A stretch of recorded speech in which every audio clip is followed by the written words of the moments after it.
Minute. ठीक है। हाँ जी, गुड इवनिंग स्टूडेंट्स। तो जैसा कि आपको पता है, हम लोगों ने जो चैप्टर स्टार्ट किया है उसका नाम है अवर एनवायरनमेंट। मैंने आपको कल बताया था कि एनवायरनमेंट होता क्या है, पढ़ाया था कि एनवायरनमेंट क्या होता है और इस एनवायरनमेंट को हम कैसे एक्सप्लेन करते हैं। फिजिकल और बायोलॉजिकल वर्ल्ड मैंने समझाया था पूरा क्या होता है। फिर मैंने बताया था कि सारे जीव जंतु रहते हैं, मगर एकमात्र हम ही ऐसी प्रजाति है जो उसके साथ छेड़छाड़ करते हैं। ह्यूमन बींग्स ही सबसे ज्यादा डेंजरस है, खतरनाक है ना, इन लोगों के साथ। फिर मैंने क्या बताया था आपको कि जो वेस्ट होते हैं वो दो तरीके के होते हैं बेटा, एक होता है बायोडिग्रेडेबल, एक होता है नॉन बायोडिग्रेडेबल। वो वेस्ट जिनको डिकम्पोजर्स इजीली ब्रेक डाउन करवा सकते हैं उनको कहा जाता है बायोडिग्रेडेबल, जो नेचर में अपने आप मिलते हैं, जो हार्मफुल नहीं होते। होते हैं वो भी हार्मफुल कब, जब एक्सेस अमाउंट में हो, ज्यादा मात्रा में हो, क्योंकि वो एक टाइम पे इतना सारा डिकम्पोज नहीं हो पाएगा। फिर मैंने बताया था नॉन बायोडिग्रेडेबल वेस्ट, जिनको डिकम्पोजर्स कुछ नहीं कर सकते, वो ऐसे के ऐसे ही रहते हैं, लाइक पॉलीथीन, है ना, या आपका बात कर सकते हैं रैपर्स जो आते हैं। ठीक है। आर्टिफिशियल जो वेस्ट होता है जो हम लोग बनाते हैं धरती पर, जैसे पॉलीथीन अपने आप नहीं मिलती, हम लोग बनाते हैं, है ना। फिर मैंने बताया था आपको एक बहुत कॉमन नॉन बायोडिग्रेडेबल है जो बैन हो चुका है, दैट इज डीडीटी, डाइक्लोरोडाइमिथाइल ट्राइक्लोरोइथेन। जो कि क्या था, इतना खतरा था कि अगर वो कभी क्रॉप में डाल दिया तो क्रॉप में डालने के बाद वो जगह जगह अपने आप पहुंच जाता है with the help of food chain. जिसने खाया उसके अंदर पहुंच जाएगा, जिसने खाया उसके अंदर पहुंच जाएगा। अगर पानी में डाल दिया वो प्लांट तो पानी में फैल जाएगा, अगर एयर में तो एयर में आ जाएगा। समझ रहे हो, तो इतना खतरनाक था जिसको आज हम बैन कर चुके हैं, वो पेस्टिसाइड था। उसी रेस्पेक्ट में आगे चलते हैं और आज एक नया टॉपिक पढ़ते हैं जिसका नाम है इकोसिस्टम। ठीक है, सुनिए।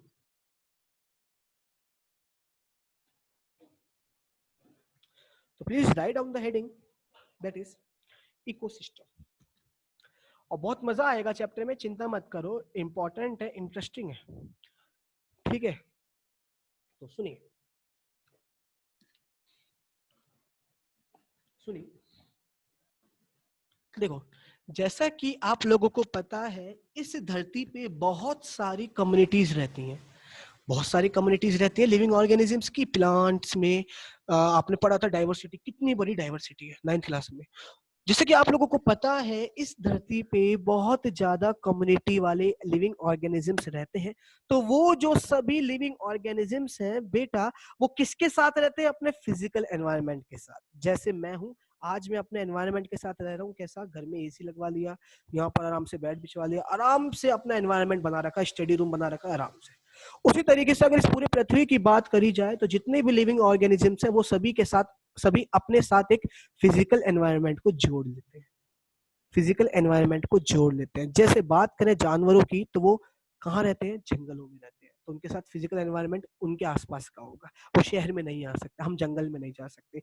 तो इस संसार में इतनी सारी लिविंग कम्युनिटी हैं, वो सभी रहते हैं किसके साथ, अपने अपने फिजिकल एनवायरनमेंट के साथ, लाइक सॉइल, एयर और वाटर। सभी को जरूरत है, एयर की भी सभी को जरूरत है, सॉइल की भी सभी को जरूरत है, और वाटर को भी। और ये जो लिविंग ऑर्गेनिजम्स है ना, ये एक दूसरे से आपस में बात करते हैं विद द, मतलब इंटर, बात करने का मतलब ये नहीं कि तू कैसा है मैं कैसा हूं, यानी आपस में एक दूसरे से लिंक है with the help of food chain. कैसे, आपको पता है जब हम घास लगाएंगे तो घास को बकरी खाएगी, बकरी को शेर खाएगा, तो हम सब एक दूसरे पे डिपेंड है, एक दूसरे से इंटरेक्ट करते हैं इस एनवायरनमेंट में, यानी एक प्रॉपर एक सिस्टमेटिक वे में चलता जा रहा है। तो बेटा ये जो टाइप है हमारा, तो हमने एक चीज देखी कि इस इकोसिस्टम, इस एनवायरनमेंट में दो चीजें, एक लिविंग थिंग और एक non living thing. Living things non living things का यूज करते हैं अपने आप को सरवाइव करने के लिए। जितने भी लिविंग थिंग्स हैं वो सब क्या यूज करते हैं, नॉन लिविंग थिंग्स को यूज करते हैं अपने सर्वाइवल के लिए, है ना। तो उसी के रेस्पेक्ट में एक न्यू टॉपिक आ रहा है जिसका नाम है इकोसिस्टम, समझाने के लिए। तो इकोसिस्टम क्या है बेटा, सुन लीजिए। इकोसिस्टम क्या है, एक सेल्फ कंटेन्ड यूनिट है लिविंग ऑर्गेनिजम्स की, जो अपने आप बन जाती है, जो जो लिविंग ऑर्गेनिजम्स अपने आप खुद बनाते हैं। इकोसिस्टम क्या है, एक सेल्फ कंटेन्ड यूनिट है लिविंग ऑर्गेनिजम्स की, जिसमें वो क्या करते हैं बेटा, बेसिकली अपने साथ साथ अपनी काम की, अपने कंफर्टेबल वाली चीजों को अपने साथ रखते हैं ताकि उनकी जिंदगी अच्छे से सरवाइव होती रहे।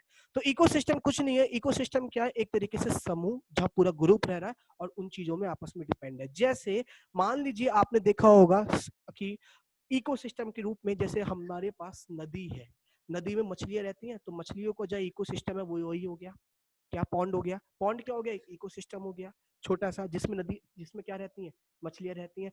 और वही अगर हम घर में एक्वेरियम ले आए तो वो भी एक इकोसिस्टम हो गया, और उसमें काम की चीजें डालते हैं, आपने देखा होगा छोटे छोटे पत्थर डालते हैं, छोटी छोटी चीजें डालते हैं ताकि मछली उसमें से निकल जाए, यानी पूरा वो फील कराते हैं। तो ये सब क्या है, छोटे छोटे इकोसिस्टम है, यानी सेल्फ कंटेन्ड यूनिट, जिसकी वजह से हम रह रहे हैं, एक दूसरे पे डिपेंड है, ठीक है, उसी को हम इकोसिस्टम कहते हैं, जिसमें हमारी जरूरत की सारी चीजें पाई जाती हैं और हम अपनी जिंदगी आसानी से गुजारते हैं। एनवायरनमेंट तो पूरा हो गया, मगर इस धरती पे छोटे छोटे कई सारे इकोसिस्टम है, बड़े बड़े छोटे छोटे, जिसपे अलग अलग कम्युनिटी वाले ऑर्गेनिजम्स रहते हैं, ठीक है। सभी का एक इकोसिस्टम नहीं हो सकता, सभी के अपने खुद के इकोसिस्टम है। जैसे इकोसिस्टम क्या है, अमेज़न रेन फॉरेस्ट, जंगल जो है वो एक अलग इकोसिस्टम है, वहां पे बहुत सारी प्रजातियां अलग ही रहती हैं, है ना। पॉन्ड वाटर की बात करें तो वो एक अलग इकोसिस्टम हो गया, है ना। हम लोग अपनी बात करें तो हमारा एक अलग इकोसिस्टम है, इंडिया में बहुत सारे होते हैं, ठीक है। तो यही होता है, तो लिख लीजिए इकोसिस्टम के बारे में बेटा क्या होता है। तो समझ में आ गया, इकोसिस्टम में क्या होता है, सारी कम्युनिटीज इंक्लूड होती हैं विद एरिया, प्लांट्स, एनिमल, और वो अपना फंक्शनिंग शो करते हैं विद देयर नॉन लिविंग। अपना खाना, जैसे फॉर एग्जांपल मुझे अपना कमाना है, तो मैं अपने इसी इकोसिस्टम में तो काम कर रहा हूँ, अपने आप को सर्वाइव करने के लिए इस धरती पे ही तो काम कर रहा हूँ, ठीक है। तो ये इकोसिस्टम में हो गया। तो लिखिए बेटा, एन इकोसिस्टम इज अ, अभी समझ में आएगा, जिसको और समझ में नहीं आया अभी समझाऊंगा दोबारा, कोई घबराने की जरूरत नहीं है। An ecosystem is a, please मैं रिपीट कर रहा हूँ, आप लोग लिखेंगे, an ecosystem is a self contained unit of living things, of living things. An ecosystem is a self contained unit, लिख लो, an ecosystem is a self contained unit, अभी समझाऊंगा, एक बहुत अच्छा एग्जांपल दूंगा। An ecosystem is a self contained unit of living things, unit of living things, of living things, comma, and their non living environment, and their non living environment।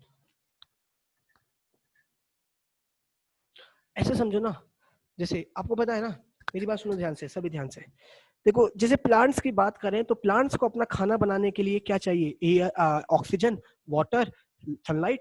तो आपने देखा होगा सॉइल जो वो है ना हमारा प्लांट, वो इंटरेक्ट करेगा, जुड़ेगा किसके साथ, मिट्टी के साथ, ताकि उसको एसेंशियल न्यूट्रिएंट्स मिल सके अपना खाना बनाने के लिए, समझ रहे हो। वो एयर से क्या यूज लेगा, कार्बन डाइऑक्साइड, वो सन से क्या लेगा, सनलाइट, वो सॉइल से क्या लेगा, वाटर, समझ गए। तो वो आपस में इंटरेक्ट कर लिया ना एक दूसरे से, उन्हें, जो प्लांट है, प्लांट क्या लिविंग, लेकिन सॉइल क्या नॉन लिविंग, तो लिविंग थिंग किस पे डिपेंड हो गई, अपने सर्वाइवल के लिए ना, living thing non living thing पे डिपेंड हो गई अपने सर्वाइवल के लिए, है ना। जैसे हम ही है, हमारे लिए इकोसिस्टम क्या है यार, हम लोगों को खाना खाना है तो हम लोगों को प्लांट्स लेने पड़ेंगे, उगाने पड़ेंगे, है ना।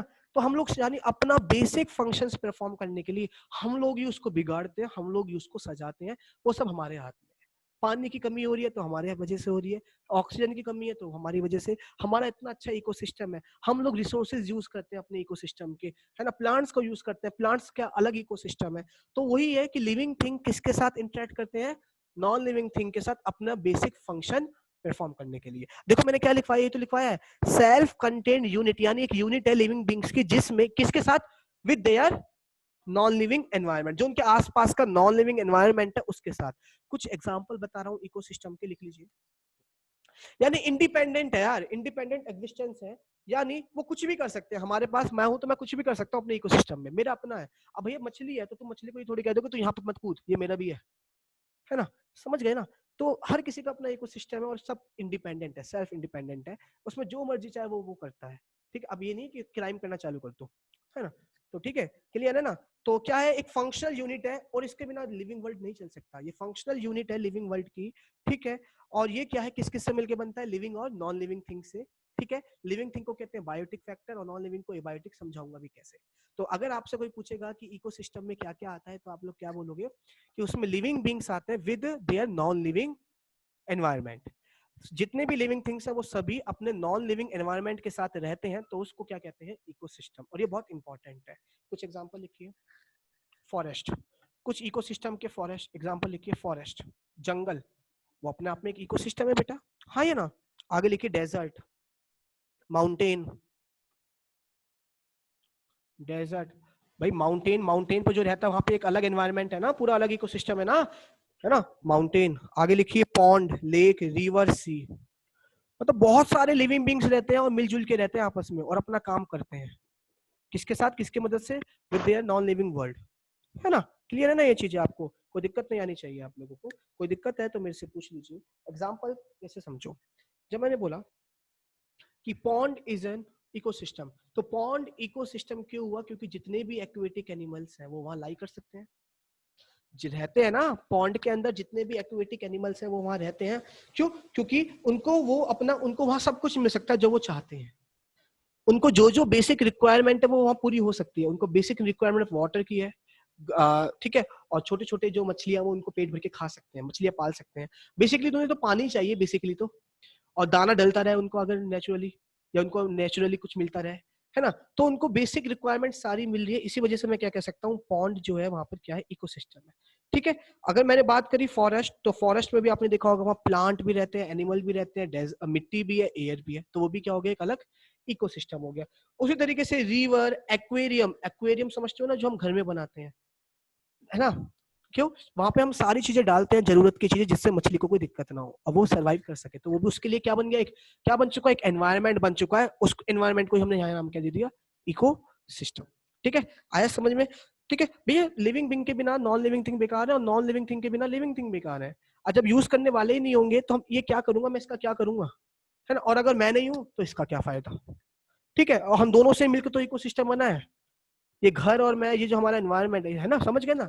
तो यही तो मैंने लिखवाया है, आपको समझ में आ गया होगा। बेसिकली गार्डन हो गया, जैसे गार्डन एक अलग इकोसिस्टम होता है, पार्क एक अलग सिस्टम, पार्क नहीं, पार्क है ना, पार्क एक अलग इकोसिस्टम होता है। ठीक है, समझ गए ना? गार्डन में जगह जगह हम बहुत सारे फूल उगाते हैं, तो बहुत अच्छा फील आता है हम लोगों को। और वहाँ जो बटरफ्लाइज है, फ्लाइज है, वो घूमती रहती हैं उनको, क्योंकि उनको वहाँ पे उनका मनचाहा एनवायरनमेंट मिल चुका है, मनचाहा एनवायरनमेंट मिल चुका है, तो वो इकोसिस्टम हो गया। समझ गए कहना क्या चाह रहा हूँ? ठीक है, आगे लिखिए, हेडिंग डालिए, अगला topic, components of an ecosystem. Components, ये तो थोड़ा इंट्रोडक्शन ही चल रहा है, धीरे धीरे चैप्टर आगे चल रहा है। कंपोनेंट्स, अब कंपोनेंट्स का मतलब होता है कि इकोसिस्टम किस किस चीज से मिलके बना है। अब आप कहोगे भैया आपने अभी तो बताया था लिविंग बींग्स और नॉन लिविंग थिंग्स, मैंने कहा बिल्कुल सही, वही है, वही वाली बात है। बस बायो की भाषा में लिविंग थिंग्स को कुछ और नाम देते हैं और नॉन लिविंग थिंग को अलग, है ना, सेम चीज है। तो लिख लीजिए बेटा, जितने भी इकोसिस्टम है उसमें दो कंपोनेंट होते हैं। पहला लिख लीजिए abiotic component, abiotic, abiotic component. जितने भी कंपोनेंट होते हैं इकोसिस्टम के वो दो होते हैं, एक होता है एबायोटिक कंपोनेंट और दूसरा होता है बायोटिक कंपोनेंट। एबायोटिक और बायोटिक, अभी आप लोगों से डाउट्स पूछे जाएंगे, चिंता मत करिए। ठीक है, एबायोटिक कंपोनेंट और बायोटिक कंपोनेंट। ठीक है, तो किसी भी इकोसिस्टम के दो मेन कंपोनेंट होते हैं, बायोटिक और बायोटिक। ए बायोटिक मैंने पहले बताया था ना कि इकोसिस्टम क्या है, लिविंग थिंग अपने नॉन लिविंग थिंग के साथ सर्वाइव करते हैं, वही है ना। तो देखो वही वाली बात है, एबायोटिक जो होता है, जो जितनी भी नॉन लिविंग थिंग्स होती हैं बेटा, बायो की भाषा में उनको एबायोटिक कहते हैं, और जितने भी लिविंग थिंग्स रहते हैं आपस में उनको क्या कहा जाता है, बायोटिक। भाई कहीं भी कोई सा भी इकोसिस्टम देख लो यार, तुम अपना ही देख लो, तुम अपने आसपास की चीजों को यूज करते हो तो वो तो हो गया एबायोटिक, और मैं क्या हो गया, बायोटिक। तो जितना भी इकोसिस्टम इस धरती पे प्रेजेंट है, कई सारे लाखों करोड़ों, वो सभी के सभी के दो कंपोनेंट है, एक बायोटिक और एक एबायोटिक। ठीक है, अब लिखिए, सबसे पहले बात करते हैं एबायोटिक के बारे में। ठीक है, लिख लीजिए, इट इंक्लूड्स, पहले बात करते हैं एबायोटिक के बारे में, छोटी सी बात लिखते हैं, अलग अलग नहीं है, एक ही है ये, कि एबायोटिक कंपोनेंट क्या होते हैं। लिखिए पहला पॉइंट, इसमें क्या क्या आता है, लिखिए, it include the physical environment. पहला पॉइंट, जितना भी हमारा फिजिकल एनवायरनमेंट है, समझ गए ना, कैसे सॉइल, लैंड, वाटर, एबायोटिक में फिजिकल एनवायरनमेंट। हमें कोई भी काम करने के लिए बेटा इकोसिस्टम की जरूरत है, हम बिना इकोसिस्टम के सर्वाइव नहीं कर सकते, कई काम नहीं कर सकते। ठीक है, ठीक है, जब रोड ही नहीं होंगी तो एक जगह से दूसरी जगह कैसे जाओगे, समझ रहे हो ना? लिख लीजिए, इट इंक्लूड फिजिकल एनवायरनमेंट। अगला पॉइंट लिखिए, इसमें it include physical environment along with CO2, along with, या लिख लो along with inorganic substance, सीधा सीधा शॉर्ट में, along with inorganic। Inorganic substance समझते हो, जैसे गैसेस, कार्बन डाइऑक्साइड गैस हो गई, nitrogen, oxygen, water, sulphur, phosphorus, potassium, calcium, और जितने भी एलिमेंट्स है ना, ये भी तो हमारे इकोसिस्टम का पार्ट है, हम यूज करते हैं ना, लोहा वगैरह सब, ठीक है, आगे लिख लीजिए। ठीक है, फिजिकल फैक्टर्स में क्या क्या आते हैं बेटा? Climate, weather, temperature, rain, heat, temperature, humidity, ये सब भी क्या कहलाए जाते हैं? Abiotic component. ठीक है, अगर आपसे पूछा जाएगा एबायोटिक में क्या आता है, तो फिजिकल एनवायरनमेंट में क्या क्या आता है बेटा? क्लाइमेट, वेदर, टेम्परेचर, रेन, और बहुत सारी चीजें लिख लो जितना भी है। ठीक है, ह्यूमिडिटी, प्रेशर, एटमॉस्फेरिक प्रेशर सुना होगा आप लोगों ने, तो ये सब एबायोटिक में आते हैं। भाई इनके बिना हम अधूरे हैं यार, अगर ऑक्सीजन ना होगी तो रह लोगे क्या? तो एक इकोसिस्टम बना हुआ है ना, एनवायरनमेंट तो सबका हो सकता है, इकोसिस्टम बना हुआ है ना पूरा, हम उसको यूज कर रहे हैं ना। भाई जगह जगह अब भैया इकोसिस्टम बनाते हैं हम ताकि लोग सरवाइव कर सके। अब आपने देखा होगा आजकल क्या होता है, जगह जगह जू बनते हैं ताकि लॉयन बचे रहे, खत्म ना हो, मर ना जाए सारे लॉयन। जो जितने भी बाघ हैं, आपने देखा होगा इंडिया में बहुत सारे रिजर्व है, जैसे आपका कौन सा है, जिम कॉर्बेट नेशनल पार्क, वहां पे रिजर्व किया। क्यों? उनको वहां पर वो सारी चीजें दी जाती है जो उनको सर्वाइवल के लिए आसान है, तो उनके लिए वो क्या हो गया, एक नया इकोसिस्टम हो गया, फॉरेस्ट जैसा। पार्क सुनो ना, ये पार्क ये मत समझना कभी छोटे छोटे पार्क, बड़े बड़े नेशनल पार्क जो होते हैं वो एक अलग इकोसिस्टम बना रहे हैं, है ना, ताकि लोग अपना सर्वाइव कर पाए, क्योंकि सर्वाइव करने के लिए इकोसिस्टम का होना बहुत जरूरी है। आगे चले, चलिए अब लिखिए बायोटिक कंपोनेंट, ये इंपॉर्टेंट है बेटा। इसके बाद मैं आपसे पूछूंगा, कोई दिक्कत है तो सुनिए पहले। बायोटिक कंपोनेंट और क्वेश्चंस पूछूंगा अभी आपसे सबसे, ठीक है। आगे आता है बेटा बायोटिक कंपोनेंट की, बायोटिक कंपोनेंट क्या है, आपने ठीक है समझ में आया ना बेटा, ये बायोटिक और बायोटिक। अब देखिए बायोटिक कंपोनेंट में क्या है, बायोटिक कंपोनेंट में याद रख लीजिएगा basically living organisms, community of living organisms, all living organisms लिख लीजिए, क्योंकि living things non living thing के साथ रहते हैं ना, वही तो इकोसिस्टम होता है। तो ऑल लिविंग थिंग्स देख लो कौन कौन से होते हैं यार, प्लांट्स हो गए, एनिमल्स हो गए, है ना, मेनली तो यही दो पढ़े हैं हमने, प्लांट्स और एनिमल, समझ में आ गया? ठीक है, अलग अलग पॉपुलेशन के है, कई कई तरीके के प्लांट्स हैं, कई तरीके के एनिमल्स हैं, तो अलग अलग, लेकिन जो मेन क्राइटेरिया है वो क्या है, प्लांट और एनिमल। अब मगरमच्छ है, अब मगरमच्छ को कीचड़ पसंद है, तो उसके लिए हमें वो एनवायरनमेंट बनाना पड़ेगा ना, और वही उसके लिए क्या, इकोसिस्टम, उसी को तो यूज करेगा वो, उसी को तो रहेगा। समझ गए ना मैं कहने का चाह रहा हूँ? भाई मधुमक्खी है, तो मधुमक्खी के लिए इकोसिस्टम क्या होगा उसका, वो हनीकॉम्ब स्ट्रक्चर, तभी तो रह पाएगी वो। हमारे लिए इकोसिस्टम कब अच्छा है, जब हमारा घर है, हम प्रॉपर रोड बनी हुई है, हमारे लिए इकोसिस्टम हो गया पूरा जो बना हुआ है आसपास स्ट्रक्चर। ठीक है, तो हर किसी लिविंग थिंग्स को कोई ना कोई इकोसिस्टम चाहिए, वो नॉन लिविंग थिंग को यूज करेगा ही करेगा अपने आप को सर्वाइव करने के लिए। ठीक है, तो बायोटिक कंपोनेंट में क्या क्या आते हैं बेटा, लिविंग ऑर्गेनिजम्स जितने भी। ठीक है, आगे सुन लीजिए बेटा, अब बहुत इंपॉर्टेंट है बायोटिक कंपोनेंट में तीन मेनली, देखो हमने वो तो पढ़ लिया प्लांट्स और एनिमल्स, लेकिन अगर दूसरी भाषा में पढ़ा जाए तो बेसिकली 3 टाइप्स के ऑर्गेनिज्म आते हैं इसमें। बायोटिक कंपोनेंट में 3 टाइप्स के ऑर्गेनिजम्स आते हैं। ऑर्गेनिजम्स मतलब लिविंग ऑर्गेनिजम्स। पहला आता है बेटा प्रोड्यूसर, किसी भी उसमें प्रोड्यूसर समझते हो, प्रोड्यूसर बेसिकली इनको कहते हैं ऑटोट्रॉप्स, जो अपना खाना खुद बनाते हैं, याद रखना, जो अपना खाना खुद बनाते हैं इनऑर्गेनिक मटेरियल की मदद से, जैसे प्लांट्स। तो सबसे पहले ठीक है याद रखिएगा, यही किसी भी इकोसिस्टम में इन तीनों का होना जरूरी है, अगर ये तीनों नहीं होंगे तो समझ लो वो इकोसिस्टम बर्बाद। समझाऊंगा, बहुत अच्छे एग्जांपल दूंगा, इंपॉर्टेंट इंटरेस्टिंग है समझने। किसी भी इकोसिस्टम में यही 3 चीज जरूर होंगी, बायोटिक में इसके अगर एक भी चीज हट गई ना तो खराब है। हर किसी का अपना इंपॉर्टेंट रोल है, अभी वही समझना है कि हमें क्यों सफाई करनी है, हमारा हर चीज क्यों लीड है। ठीक है, दूसरा है कंज्यूमर, दूसरे जो ऑर्गेनिजम्स होते हैं वो होते हैं कंज्यूमर। भैया एक तरीके से पूरा पूरा सिस्टम है जिसकी वजह से हम अपनी जिंदगी चला रहे हैं, जैसे फैक्ट्री में होता है ना एक सिस्टम होता है प्रॉपर, उसी तरीके से, है ना। दूसरा कंज्यूमर का मतलब हेटरोट्रॉपिक, भैया जो खाना इन्होंने प्रोड्यूस करा वो हम कंज्यूम करेंगे, हम इन पे डिपेंड है, हम इन पे डिपेंड है ना। कंज्यूमर हेटरोट्रॉपिक, ठीक है, which depends on other food, जो दूसरे को फूड पे डिपेंड रहते हैं, जो अपना खाना खुद नहीं बनाते। देख लीजिए ऑल एनिमल्स एग्जाम्पल में, ठीक है, और इसमें लिख लीजिए ऑल ग्रीन प्लांट्स, प्रोड्यूसर। दोबारा नहीं बताऊंगा, ग्रीन प्लांट्स प्रोड्यूसर होते हैं, आगे याद रखना सभी बच्चों जब आगे चलेगा। और लास्ट आते हैं डीकम्पोजर्स। भैया देखो बुरा मत मानना, बुरा क्यों मानोगे तुम लोग, क्या कह रहा हूँ मैं, मतलब कहने का मतलब ये है कि सबसे ज्यादा यार ना ये इंपॉर्टेंट है, ये छोटे से जो है ना, ये तुम्हें जो कीड़े मकोड़े लगते हैं, अगर ये ना हो ना तो तुम क्या बताओ, तुम्हारे इकोसिस्टम में बेकार है। डिकम्पोजर्स ना बहुत इंपॉर्टेंट है, क्यों है बताऊंगा, आज आज ही पढ़ेंगे कि why decomposers are so important for us. देखते हैं अभी, बहुत इंपॉर्टेंट है, क्योंकि यार वो डिकम्पोजर्स एक तरीके से क्लीनिंग का काम करते हैं यार। आप मर गए, आपकी डेड बॉडी पड़ी है, प्लांट्स मर गए, अब वो भैया अगर उसको कोई डिकम्पोज करने वाला ही ना हो तो लाखों करोड़ों साल से जो मरते आ रहे हैं वो एक जगह इकट्ठे हो जाएंगे। हाँ या ना, उनको वो डिस्ट्रॉय नहीं होने का, नहीं होने का ना, सड़ने की नहीं है, तो एक टाइम पे क्या आएगा, वेस्ट ही वेस्ट हो जाएगा चारों तरफ। तो डिकम्पोजर्स बेसिकली इतना बड़ा इंपॉर्टेंट रोल प्ले करते हैं, वो हमारे इकोसिस्टम को क्लीनिंग का काम करते हैं। आपने देखा होगा कि जो हमारे घरों में एक्वेरियम लगता है, हमें उसको साफ करना पड़ता है, मछली का पानी साफ करना पड़ता है ना, लेकिन पॉन्ड का पानी तो साफ नहीं करते आप, क्योंकि वहां ऑलरेडी पहले से क्या प्रेजेंट है, डिकम्पोजर। लेकिन यहाँ डिकम्पोजर का काम कौन करता है, घर में हम करते हैं, सफाई करते हैं। तो खुद देखो ना, जैसे मछली मर गई नहीं मर गई, मछली मर जाती है नहीं मर जाती है, अगर आप घर में पानी ना बदलो तो वही काम हमारे साथ होगा अगर डिकम्पोजर्स ना हो।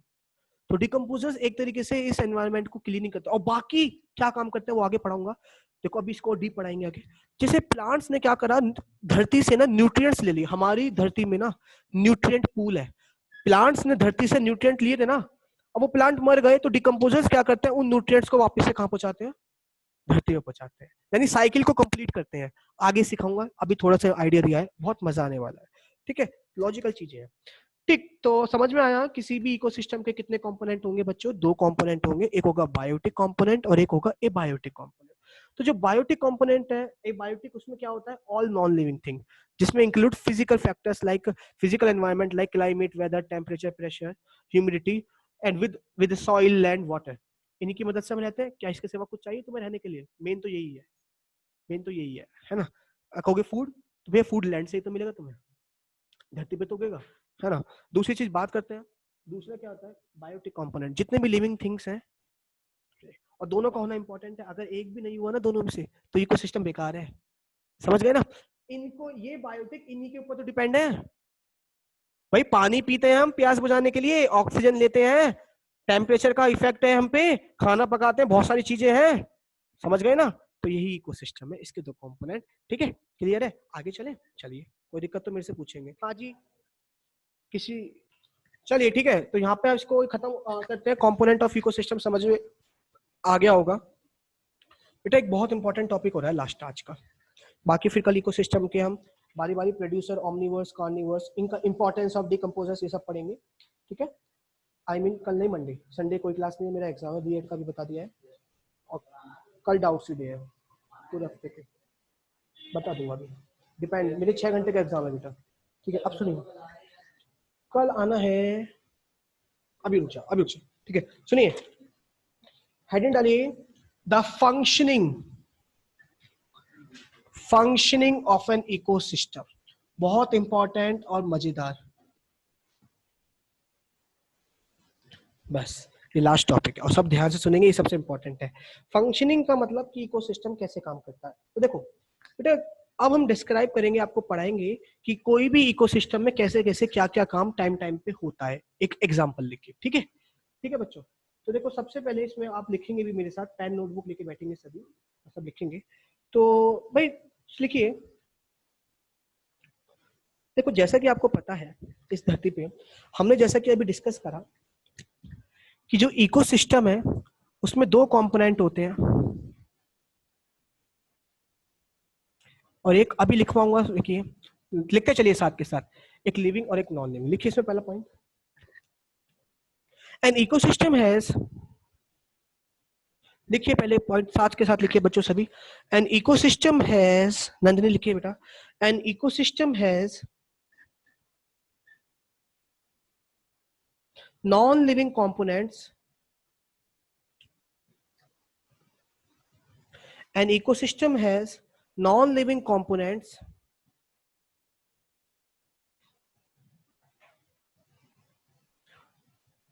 and the living components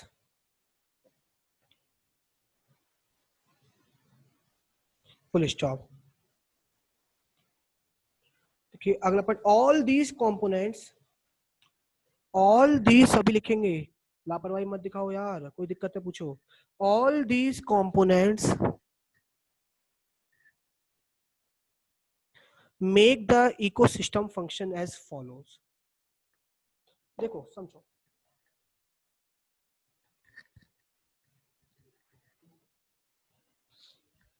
ecosystem as follows, पहला स्टेप सुनना, एक एक स्टेप समझाऊंगा। जैसे कि आपको पता है, वही वाली बात है, इकोसिस्टम में दो कंपोनेंट है, लिविंग और नॉन लिविंग। लिविंग में क्या क्या है बेटा? प्रोड्यूसर, कंज्यूमर और डिकम्पोजर्स। और नॉन लिविंग में क्या है? सॉइल, लैंड और वाटर। ये सारे के सारे आपस में मिलके एक इकोसिस्टम को चलाते हैं। जैसे एक फैक्ट्री किसी छोटे से वर्कर के बिना भी अधूरी है ना, उसी तरीके से ये पूरा का पूरा इकोसिस्टम इनके बिना अधूरा है। अब काम कैसे करते हैं देखो। आपको पता है हमारी इस धरती पे भगवान ने हमें हर चीज दी है, कमी छोड़ी नहीं है किसी चीज की। तो देखो सबसे पहले क्या होता है, ये जो हमारा धरती पे ना, हमारी अर्थ पे ना एक पूल है जिसका नाम है न्यूट्रिएंट पूल। सुन लीजिए, न्यूट्रिएंट पूल है हमारी धरती पे। क्या एक पूल है? न्यूट्रिएंट पूल, यानी हमारी धरती पे सारे न्यूट्रिएंट्स पाए जाते हैं, सब कुछ अवेलेबल है हमारी धरती पे। कुछ चीजें सॉइल में है, तो कुछ चीजें हमारी एयर में है, तो कुछ चीजें हमारी लैंड पे है ना। जगह जगह कुछ ना कुछ चीजें हमारी हैं, न्यूट्रिएंट्स कहीं ना कहीं है। तो इसीलिए हमारी धरती पे क्या है? एक न्यूट्रिएंट पूल है। तो होता क्या है देखो, सबसे पहले क्या होता है, जो प्रोड्यूसर होते हैं, देखो सुनना, पूरा स्टेप बता रहा हूँ कैसे चलता है इकोसिस्टम, और कमी भी नहीं होती किसी चीज की। प्रोड्यूसर क्या काम करते हैं बेटा शुभ? प्रोड्यूसर देखो सबसे पहले ग्रीन प्लांट्स होते हैं, तो ये जो प्रोड्यूसर होते हैं बेटा, ये फ्रॉम सॉइल, मेनली जो मेन न्यूट्रिएंट पूल है वो हमारा सॉइल है। मिट्टी में सब कुछ है, मिट्टी में सब कुछ अवेलेबल है, जितने भी हमारे फर्टिलाइजर्स है सब खेती के उसमें है ना। तो ये जो प्रोड्यूसर है ना, ये क्या काम करते हैं श्रेयांश, कि बच्चा सॉइल में से ना न्यूट्रिएंट्स पूल को यूज करते हैं। यानी क्या करते हैं? न्यूट्रिएंट्स को एब्जॉर्ब करते हैं। किसमें से? सॉइल में से बहुत सारे न्यूट्रिएंट्स को एब्जॉर्ब करते हैं, इनऑर्गेनिक मटेरियल को एब्जॉर्ब करते हैं, और with the help of sunlight उन इनऑर्गेनिक मटेरियल की मदद से ये अपना क्या बनाते हैं? खाना बनाते हैं। समझे? मैं रिपीट कर रहा हूं, पहला स्टेप क्या है फंक्शनिंग में इकोसिस्टम की? जितने भी प्रोड्यूसर्स होते हैं वो सॉइल से, एयर से बहुत सारे इनऑर्गेनिक सब्सटेंस, जिसको हम भाषा में न्यूट्रिएंट्स कहते हैं, उनको एब्जॉर्ब करते हैं, और with the help of sunlight उन इनऑर्गेनिक मटेरियल से ऑर्गेनिक फूड बनाते हैं, दैट इज ग्लूकोज। ठीक है, तो ये तो पहला स्टेप है किसका? इकोसिस्टम का, फंक्शनिंग का। तो लिखिए सबसे पहले काम क्या होता है, लिख लीजिए। Producer trap the solar energy. पहला स्टेप क्या हुआ? Producer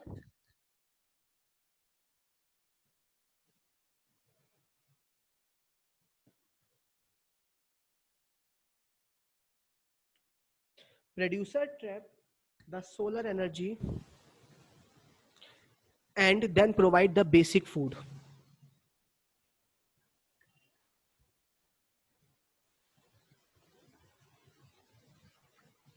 for all the life forms in the ecosystem. For all the life in the ecosystem. यानी प्रोड्यूसर का इतना बड़ा इंपॉर्टेंट रोल है वंशिका, क्या कि भाई वो जो प्रोड्यूसर है वो बाकी सभी ऑर्गेनिजम्स के लिए खाना बनाते हैं यार। कैसे बनाते हैं? वो धरती में जो न्यूट्रिएंट्स प्रेजेंट है, एयर से ऑक्सीजन, वाटर और हमारी सॉइल से जो काम के मिनरल्स हैं, प्रोटीन्स हैं, उन सबको सनलाइट की मदद से एक न्यू फॉर्म में कन्वर्ट करते हैं, और उसी फॉर्म से बाकी अदर ऑर्गेनिज्म क्या करते हैं? खाना खाते हैं। तो देखो प्रोड्यूसर का इंपॉर्टेंस समझ में आया, क्या करा प्रोड्यूसर ने। अब क्या होता है, प्रोड्यूसर के बाद जब प्रोड्यूसर ने अपना खाना बना लिया, तो कुछ खाना वो अपने लिए यूज कर लेते हैं, ठीक है। उसके बाद बाकी का खाना वो दूसरों के लिए छोड़ देते हैं, जिनको हम कहते हैं कंज्यूमर्स, ऑल एनिमल्स। जैसे हम लोग प्रोड्यूसर से खाना दो तरीके से लेते हैं, या तो डायरेक्टली या फिर इनडायरेक्टली। डायरेक्टली समझते हो, जैसे गाय है, गाय सीधा प्लांट को खाती है, तो वो डायरेक्टली हो गया, है ना।